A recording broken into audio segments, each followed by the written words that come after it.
Okay, next is the derivation of the Euler equation or the formula to determine the critical load of the cylinder column or long column. Here, in order to derive the equation, we are considering that the column is the ideal column. Ideal column means that it is prismatic, load is perfectly concentric, and there is no eccentricity, and the both ends are pin, and the pin and its conditions are frictionless, just like we have discussed. So this formula was first derived by a Swiss scientist in 1759, and its name was Leonhard Euler.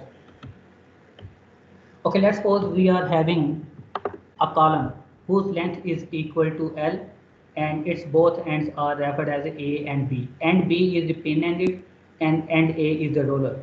So roller is that if we are applying the load in downward direction, so this roller can move in downward direction, but the end B is constrained to move in either direction.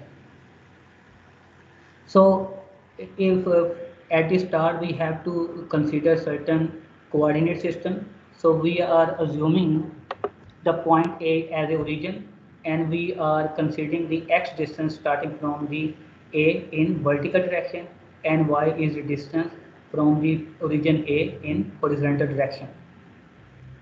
So let's suppose if we are applying the loads. So when the load is equal to P critical, so column is having a slightly deflected configuration, just like shown over here. So this lateral deformation is very small. So if the lateral deformation is very small, so we can consider that total length of the column before the deformation and after the deformation is same. So we know the boundary condition. So at point A, we can consider that the horizontal displacement in y direction and vertical displacement in x direction is 0. And also at point B, so x is approaching to total length L and the y is also equal to 0. In order to derive the formula, if we are assuming any cutting section along the length, for example, if I assume the cutting section at point Q, so at point Q, we are at the point Q is situated at a distance x from the point A, and this Q is having the lateral deformation or displacement in y direction is referred as a small y. Okay, here we know that the theoretical center line is this one, but the center line of the deformed column is this one. So if we are applying this summation fx is equal to 0 along the x-axis, so the resultant force in x direction or in vertical direction must be equal to P. So this P is equal to P.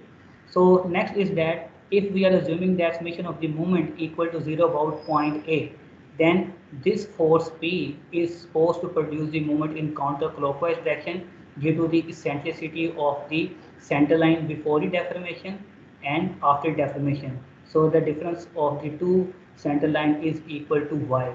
So due to this y, moment is produced in the counterclockwise direction. So this moment will be equal to this P and also this eccentricity between the center line of the deformed column and before the deformation. So just I have explained in the previous slide, in the figure, bending moment at point Q having coordinate x and y can be represented in equation number 2. So we are also well aware of the Fletcher formula for the bending theory. Sigma over y is equal to E over R is equal to M over I. If I equate these two sides, so movement will be equal to EI over R, just shown in the equation number 1. And in our radius of curvature formula derivation, we have seen that 1 over r is referred as a curvature, which is equal to rate of change of the slope or rate of change of the angle between 2 points. It means that along the deformed shape, if we are consider the 2 points, so the rate of change of curvature is either represented by 1 over r k or rate of change of the angle between 2 points or rate of change of slope. So I am substituting the value of 1 over r by the double derivative of the y distance with reference to the x or rate of change of slope over here. And here the moment is actually the applied moment at the point Q, which is equal to m equal to p minus y. So here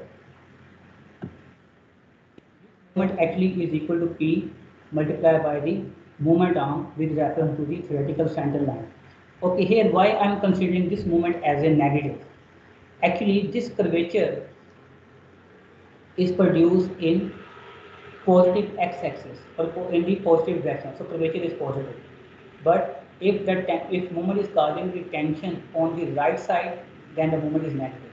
Or in other words, you can also assume that if that moment is causing the tension at the bottom fiber, that is the positive bending moment. If the bending moment is positive, if the beam is bending in downward direction, then the curvature is negative because curvature is produced below the y-axis. It means that if the curvature will be negative, then the moment will be positive. But if the curvature will be positive, then moment will be negative. It means that we can say that if the moment is causing the tension at the bottom fiber or on the left side of the column or the member, then it is positive. If the moment is causing the tension on the top fiber or on the right side, then the moment is negative. That's why I have considered the moment as a negative. So it's means that either of the factor will be zero. If the moment is negative, then curvature will be positive. If the curvature will be positive, then if the curvature is negative, then moment will be positive or vice versa. Okay, just substituting the moment value here. So we are having this equation.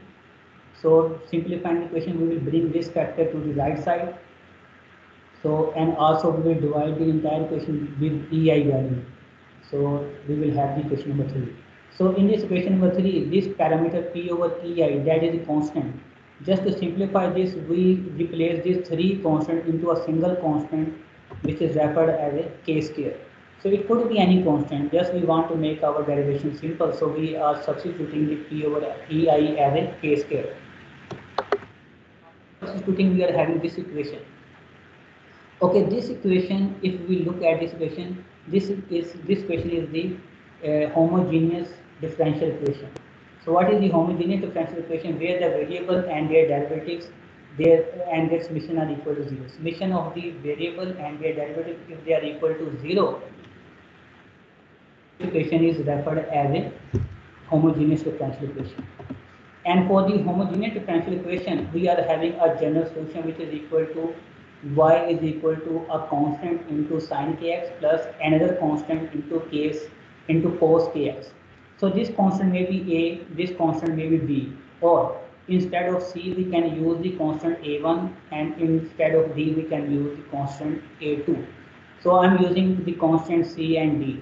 So these are the constants that can be determined by applying the boundary condition. Since I have used already a and b to denote the ends of the column, so here I am using the c and d for the unknown coefficient. These coefficients can be determined by applying the boundary condition. So here, if you see that we are having this deflected shape of the column. In this equation 6, we know that at point A, x is equal to 0 and y is also equal to 0.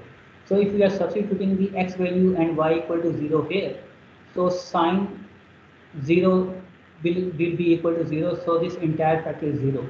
So cos 0 is equal to 1, so d will be, this factor will be d, and which will be equal to 0.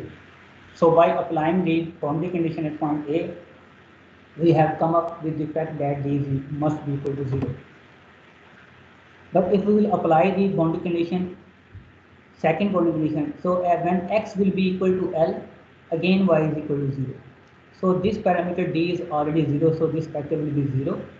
So this also 0, so c will be sine equal to kl.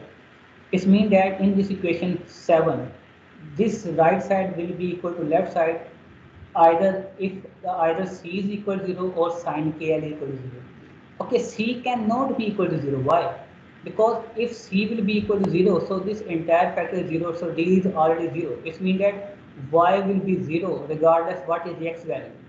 But it is not the case. It means that y is only 0 at point A and at point B. At any other value, for example here, so we are having some particular value of the y. So y is maximum in the center. So here we are having the y value. This means that in this equation, c cannot be equal to 0. So only possibility is that sine kl will be equal to 0. It means that from this equation we know that just to satisfy this equation will be satisfied if sine kl is equal to 0. So sine kl equal to 0. This equation only implies. So sine is 0 if the angle is equal to 0 degree or 180 degree. So if the angle is equal to or in other words, if we discuss in the radian, so it will be 0 when kl is equal to pi. So kl will be equal to 0 when the sine kl will be equal to 0 if the kl is equal to n pi. So n pi means that whether if the angle is pi, 2 pi, 3 pi, 4 pi. So in radian, so then this angle will be equal to 0. So from here we have come up that the kl must be equal to n pi, then we can satisfy the equation. So what is the n? N indicate the number of the sine wave in reflected shape or the buckling mode of the column.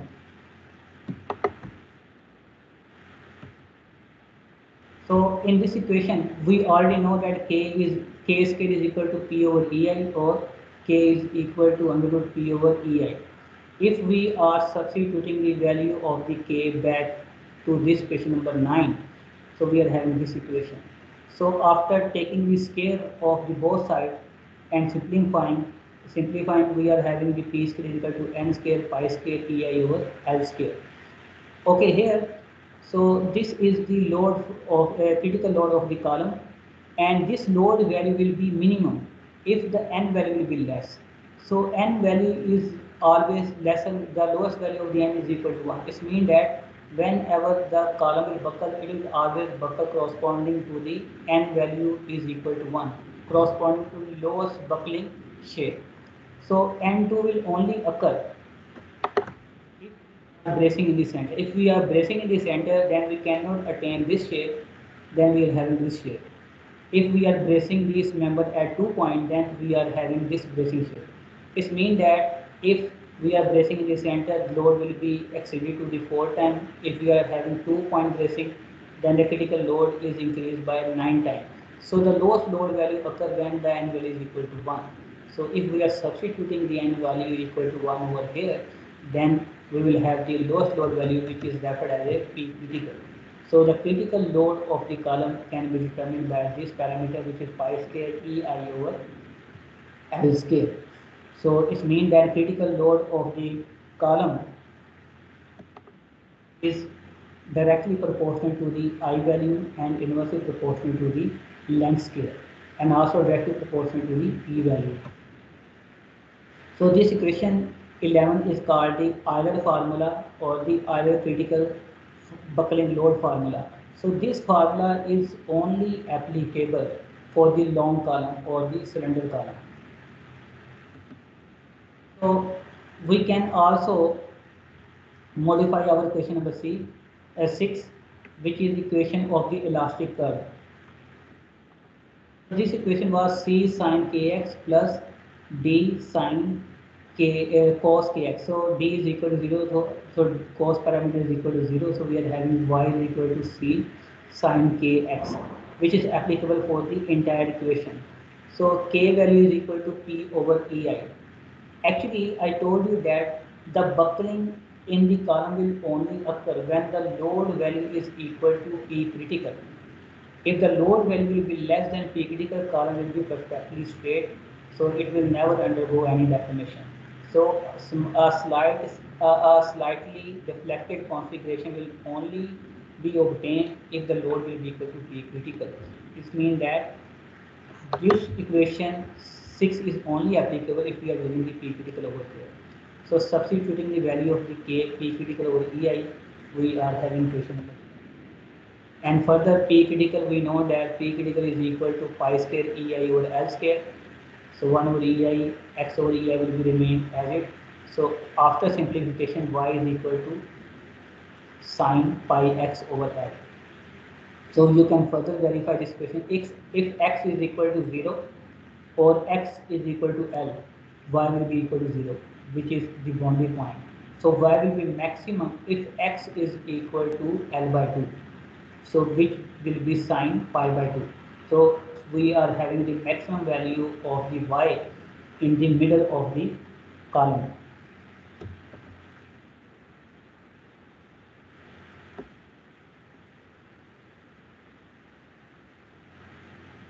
So or if when sin pi x over L will be equal to 0. Will be equal to 0 when x will be equal to L by 2, which is at the middle of the column. So y maximum will be equal to C, a constant. So deflection will be 0 at boundary point and x is equal to L.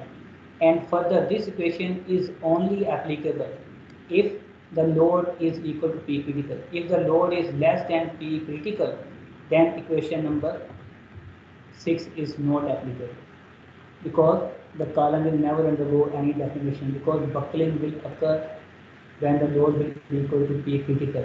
And if the load is less than P critical, the column will be remain straight.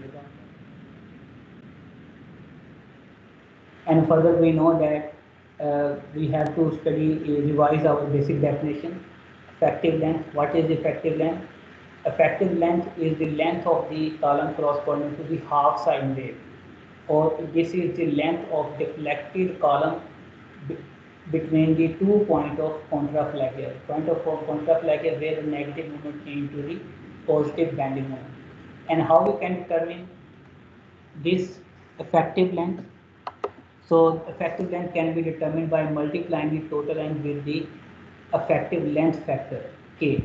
So K is the ratio between the effective length over total length. So effective length parameter is depending upon the type of boundary. So here there are different type of the boundary condition. So for example, if the both ends are pin, so the rotation is maximum at the end, because the bending constraint or the bending moment will be 0 at the end.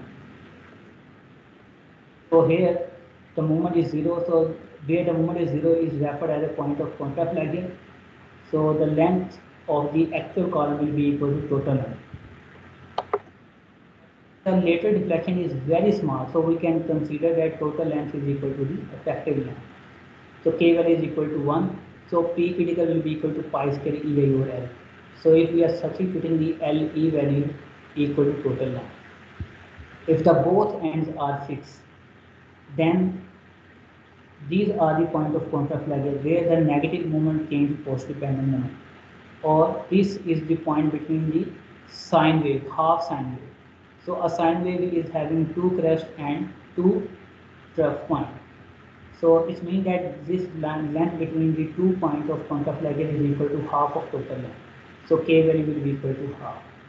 And if we are substituting the effective length equal to 0.5 L whole scale, so we are having this load. It means that critical load will be 4 times as of the P critical corresponding to pin end condition.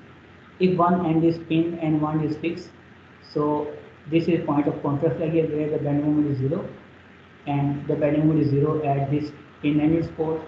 So the length between 2 points of contraflexion, or the length corresponding to half sine wave, this is 70% of the total length. So K value is equal to 0.7. If you are substituting the LE equal to 0.7 L whole scale, so the P critical will be approximately twice of the load corresponding to the simplest end condition curve. So if we are having one end free and one end fixed, if we are planning load, so it is buckling in the lateral direction. If you just see the buckling of the full column, so this buckling shape is actually the shape of the quarter sine wave. So, but the effective length is corresponding to the half sine wave. So if we are taking the mirror image, or if we are taking the mirror image about this point B, or the symmetry, we take symmetry on the other side. So actually quarter sine wave is over here also. So we are making equal to half sine wave.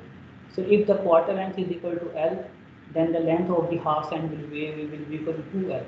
So L is equal to twice of the length, or K value is equal to 2. So if we are substituting the LE value as a 2L, so it means that critical load of the cantilever column is 1 by 4th as of the P critical of the pin ended column. So next is that we can convert the critical load into the critical. So if we are dividing the critical load by the area, so we can convert the critical load into the critical stress. So P critical is equal to pi square EI over L E square divided by A. So I is equal to AR square. So A will be cancelled from here, so R will be coming in the denominator. So if we are simplifying, the formula will become pi square E over LE over R. So LE over R whole square becomes the slenderness ratio, so you can write as a R also. This means that in this equation pi square and E are constant for any number. So it means that critical stress are inversely proportional to the slenderness ratio. This means that the stress at which the column will fail or buckle is inversely proportional to the slenderness ratio. More will be the slenderness ratio, lesser will be the stress value at which the column will buckle. So the critical stress for a cylinder column, how we can determine? Actually, we determine the critical slenderness ratio for the long column based upon the critical stress, or vice versa. For example, in our steel structure, we assume that the critical stress for the long column are equal to 50% of the sigma y, 0.5 sigma y, and when we further multiply the 0.5 sigma y with 0.877, why we multiply with the 0.877? Just to include the effect of imperfection, and that was equal to 0.44 Fy. It means the critical stresses or the maximum critical stress for the long column is equal to 0.44 Fy. So same concept we can be used here. So we can fix the threshold value for our long column. So critical stress, if we know the proportional limit I can consider is equal to yield value of the steel sigma y. If I am dividing with a factor of safety 1.25, so the critical stress are equal to 200. So critical stress are 200 for the long column. This means that a long column will always fail at a stress value equal to or less than 200. So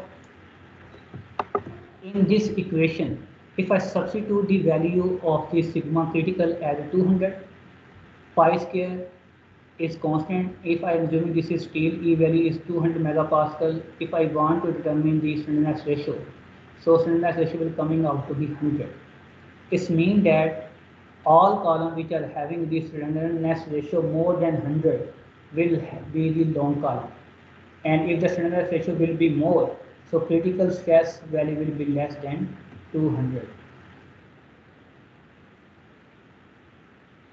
So alternatively, we can also decide the slenderness ratio based upon our geometric definition. For example, we have discussed that a long column is the column where the length of the column is equal to or more than 30 times of the least cross section dimension. Then let's suppose we are having a column whose cross section is b into h, and b is less than h, so least dimension is b. So the radius of gyration r minimum can be determined as a I minimum over a. So I minimum can be determined as a hb cube divided by 12, and area of the column will be b into h. After simplifying, so we may have r minimum is equal to b over 203. So if I want to determine the slenderness ratio, so length of the column is equal to 30 times of the least cross section dimension 30 into b, and r minimum is just I have determined over here. If I will determine the slenderness ratio, that is 103. So 103 means that if a column is having a slenderness ratio more than 103, that will be long column. If the slenderness ratio will be less than 103, that will be either intermediate column or the long column. Okay, here again this value is closer to 100. We are having this formula of critical stress, which is the pi e square over slenderness ratio. If I am substituting this slenderness ratio equal to 100 here, again I am having the critical stress 200.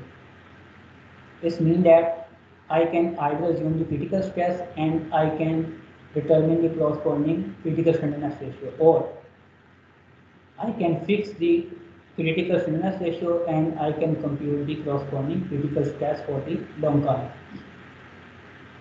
For the short column, we have seen that the length is less than or equal to 10 times of the least cross-sectional dimension. So LE over R will be remain same. R minimum will be remain same here, but LE will be 10 times of the B. So it means that slenderness ratio is coming out to be approximately 34.6. So you can round to the lower value to 30 or you can make it 35. It means that if the slenderness ratio is less than 30, the column will be short.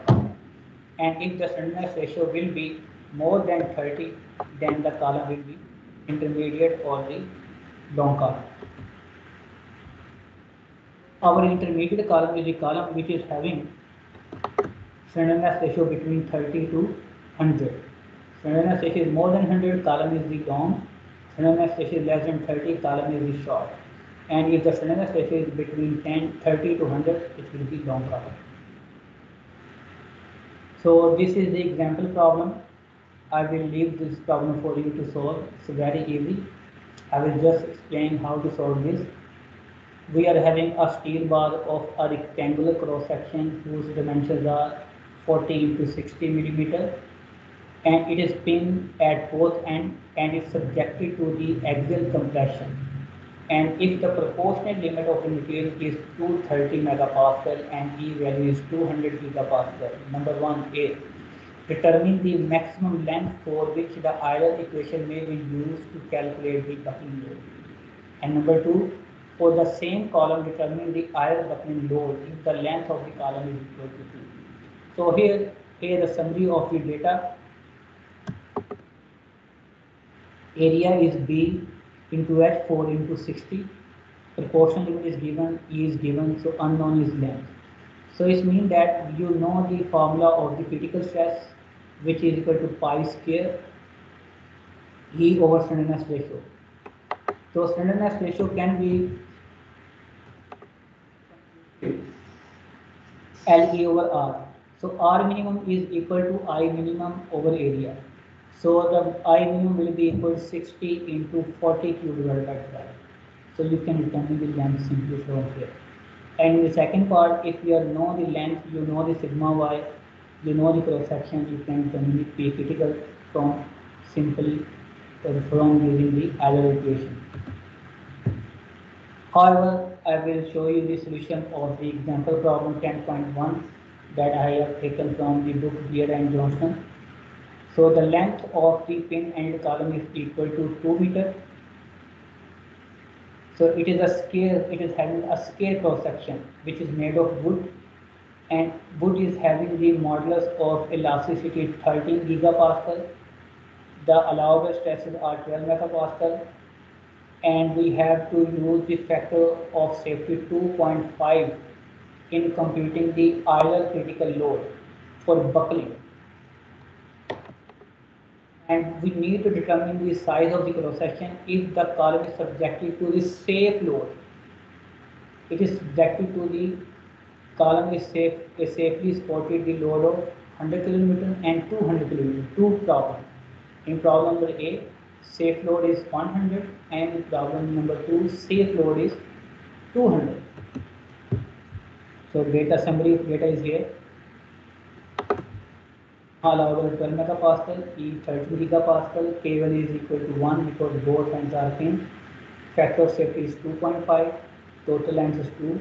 So effective length will be K into L. So K is equal to 1, so effective length will also be equal to 2. And B is need to be determined. Okay, part 1. If the load is 100 kilonewton, actually we have to use the Euler formula. In Euler formula we have to include the P critical, but we are given the P safe. So we know that the factor of safety is equal to critical load over allowable load or safe load. So it means that we can determine the P critical by multiplying the factor of safety with the P safe. So P critical will be 2.5 into 100. So that will be 250 kilonewton. We have to use the simple Euler equation. We know the P critical. we know the pi value, we know the E value, which is 13 gigapascal, and we know the effective length also. Only unknown is I value. So I will be equal to P critical, L E square over pi square into E. So P critical is 250 kilonewton multiplied with the exponent 3 to convert into Newton. So effective length is 200, 2 kilometer, 2 meter mean 2000 millimeter. Similarly, E value is 13 into exponent 3 megapascal or 13 gigapascal. So unit must be consistent unit. So unknown value is I. We have determined I value is 7.794 into exponent 6 millimeter 4. So cross section is to be scale cross section, assuming that the cross section is having the both dimension equal to d. So moment of inertia of this section about any axis or about both transversal axis will be equal to b4 over 12, or it will be hb cubed divided by 12 because both dimensions are same. So the moment of inertia will be b4 divided by 12. So we will equate this moment of inertia with b4 over 12. So if we determine the b value, that will be 98.5. So rounding to the multiple of 5 millimeter on the upper side, so I'm assuming as 100. Or we need to check this cross section with the allowable stress. So because allowable stress are 12 megapascal. So we need to compare the applied stress with the allowable. So we will determine the allowable stresses from the P safe. So P safe is 100 kilonewton multiplied by exponent 3 to convert into Newton divided by the cross section of the selected section. So stress will be 10 megapascal. So 10 megapascal is less than 12 megapascal. So cross section is satisfied. Okay, here you might be asking, some of the students might have the question that why we are not using P critical here. If you are using the P critical over here, so this will be sigma critical applied critical. Then you need to compare this stress value with the sigma critical. So you need to convert this 12 with sigma critical by multiplying with the factor of safety. So simple is that compare the applied safe stresses with the allowed. The next part, in the next part, applied load is 200 kilonewton. Same, we need to convert the load into the P critical by multiplying with the factor of safety, which will be 500 kilonewton. Again, unknown is I value, which is 15.588 into exponent 3. As which will be same. So we need to compare this. Correct over here. So this will be 15.88.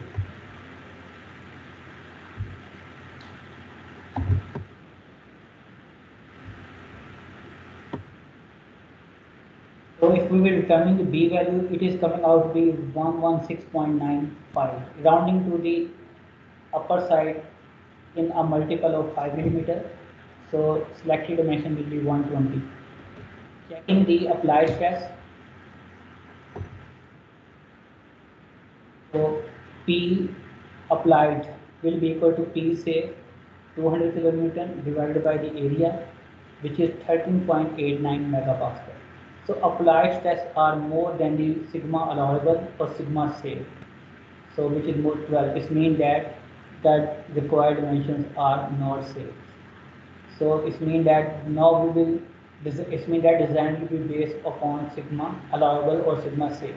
It means that now we will equate P over A with the sigma allowable, and we will reverse calculate this cross section dimension. Sigma allowable will be equal to P over A. So area will be equal to P over sigma allowable. Area that we will calculate from here, because P will be equal to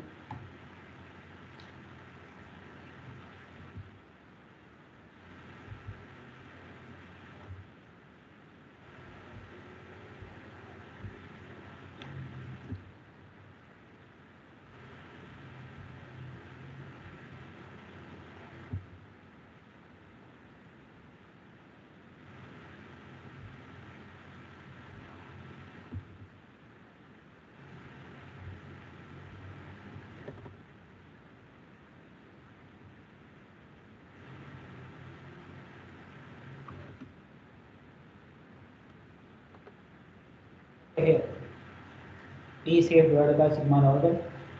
So if, okay, I have already done here down. So if we compute the area will be 16.67. So area will be equal to B square. So it means that we will have the B value equal to 129.1, which is approximately equal to 130 final dimension. So next is the how to solve the problem for the intermediate column. Okay, first of all, let me explain what is the intermediate column. Actually, intermediate column which is having the failure stress more than sigma critical, but less than sigma y, crushing value or ultimate value. So some part will undergo the inelastic region and some part will be in the elastic region. The example is that there might be some flange local buckling or web local buckling before overall buckling. So total failure is the combination of the elastic buckling and inelastic buckling. But the failure stress will always be less than the stress corresponding to the short column, but more than the critical stress corresponding to the long column. So actually how to determine the stress in that case? So for the long column, so E value will be within the proportional limit. So E value will be a constant one for any load value or stress value less than sigma PL, sigma critical. But if we are moving above the proportional limit or within the plastic range, so within the plastic range, the slope of the curve at any point is decreasing. So slope at any point can be determined by taking the tangent to that point. So this, if we are taking the slope of that point, that is referred as a tangent modulus or tangent modulus of the elasticity. So it means that just by modifying the Euler formula, so by replacing the E value with ET, we can determine the Euler critical stress or Euler critical load for the intermediate column, just like I have explained over here. So sigma critical will be equal to pi square over E tangent modulus LE over R. So it means that if I want to determine the critical slenderness ratio for the intermediate column, so I have to use this expression. Actually, there is a one drawback of this equation. So if you want to use this equation, we need complete stress strain history of the material, either for the concrete or for the steel. So the failure of the concrete column, RCC column for the intermediate RCC column will be the crushing will occur at some part before overall buckling or the failure of the column. So although these are actually based upon actual mathematical derivation, because we are modifying the Euler equation, which is properly derived mathematically, which is the exact equation. But again, since we are using the approximate value of the modulus of velocity, so this equation is regarded as empirical equation rather than the exact equation. So that's why this equation only gives the approximate value. It doesn't give us the accurate equation or accurate answer for the intermediate column. The graph between the slenderness ratio versus the stress at which the column will buckle. Okay, here if the slenderness ratio for the long column, if the slenderness ratio is more than 100, then the column will be referred as a long column. And the critical stress of that column can be determined by this Euler equation. It means that this equation is only applicable if the slenderness ratio is greater than equal to 100. If the slenderness ratio is less than 100, then this equation will not give the exact solution. So this will give the stress value even higher than the sigma y. For example, if we are using the slenderness ratio, for example, 70 here, so the equation will provide the critical stress more than sigma y. It means that this branch of the curve is the insignificant zone of the Euler equation, or this is a trivial solution. So Euler equation is only applicable if the slenderness ratio is more than critical slenderness ratio. If the slenderness ratio is increasing, for example, if I am increasing the value of slenderness ratio from 100 to 120, 140, 50, 60 until 200. Why 200? Because 200 is the maximum slenderness ratio allowed for the steel column. Then the critical stress, the stress value at which the column will fail will reduce. So the slenderness ratio, more will be the slenderness ratio, lesser will be the critical stress. Similarly, if the slenderness ratio is less than 30, so all the columns which are having the slenderness ratio less than 30, they will be referred as stud. So there will be no buckling at all. So they will have the crushing value or ultimate stress value equal to the sigma y. So in between 30 to 100, this column is regarded as a intermediate column. So how we can determine? By simply to changing the modulus of velocity with the tangent modulus. So if because E tangent modulus is less than E value, so the curve is flattened. So we can have this portion of the curve from slenderness ratio 30 to slenderness ratio 100. So here I would like to stop here and I would like to take some question. So if you are having some question, I will answer, then I will proceed further.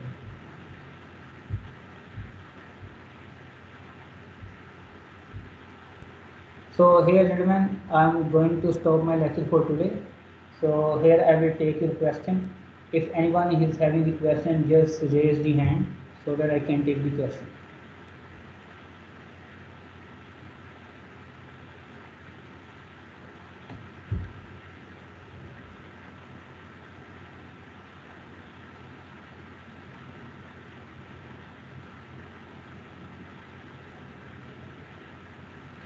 Okay, today's lecture is concluded. Just I want to take a couple of the questions. Yes, 192, please open your mic and ask the question. 192. वालेकुम सलाम.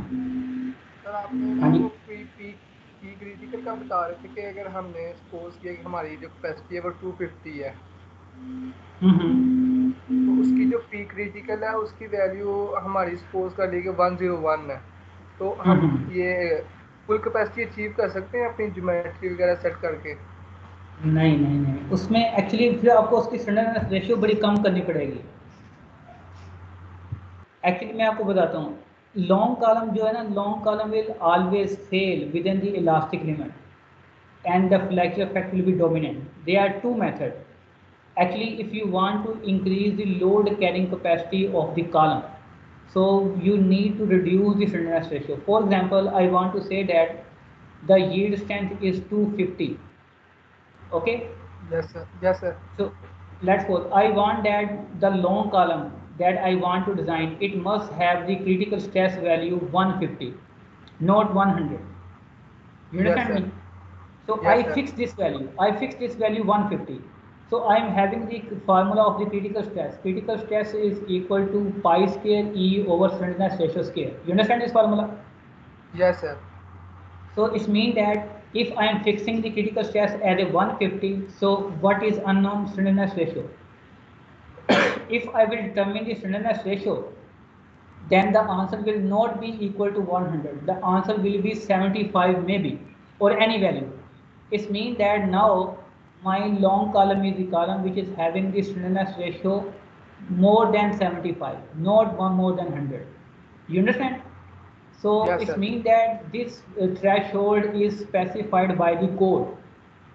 Sometimes, for example, AISC, American Institute of Steel, he is fixing, they are fixing the critical stress at a 0.44 Fy. They say that long column always buckle or fail at a stress value less than equal to 50% of the yield value. You understand me? Point Yes sir. 4. And further, if we want to reduce this time due to the imperfection, so we need to multiply with 0.877. So it means that this threshold value we have to fix. So being a designer, you can change this threshold. If you are fixing the critical stress value, then your slenderness ratio will also change. If you want to Yes make sir. the slenderness ratio as a benchmark, then your critical stress will be changed. For example, I say that the long column is the column whose slenderness ratio is more than 150. You understand me?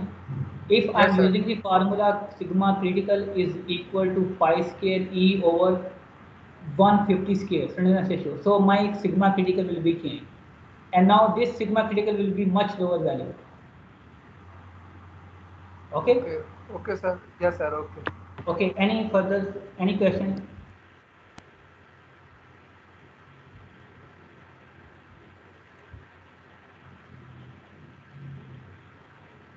Anybody else? Please raise the hand if somebody is having the question.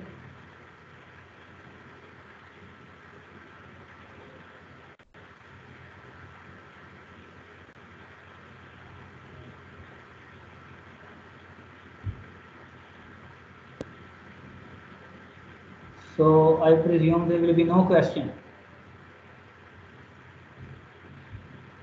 Sir? Just a minute. Please use yes 191. Sir please इसकी recording आज send कर दीजिएगा जरा। Last time आपने wickets में की थी तो वो जरा last time I had asked some issue, तो मिल जाएगी रिकॉर्डिंग। अच्छा, इसमें मुझे ये बताना कि maybe some of you might be expert in some video recording software, so I want that please somebody may trim these videos and make them the concise one and resend me again. If anybody is who is master, just cut the extra portion and make it concise, and please also send it to me. So I will send you this video by evening inshallah, because last time I was having some issues. So I will download this and upload to my OneDrive, and then I will share you the link to download this. So I believe that you already have the PDF lecture, isn't that? PDF lecture is already available. Yes, sir. Yes, sir. Oh, okay, then the recording inshallah by tonight this it will be available. So Thanks, sir. if there will be no any further question, so I would like to conclude it. Okay, should I stop recording? Okay, I'm stopping the recording also, and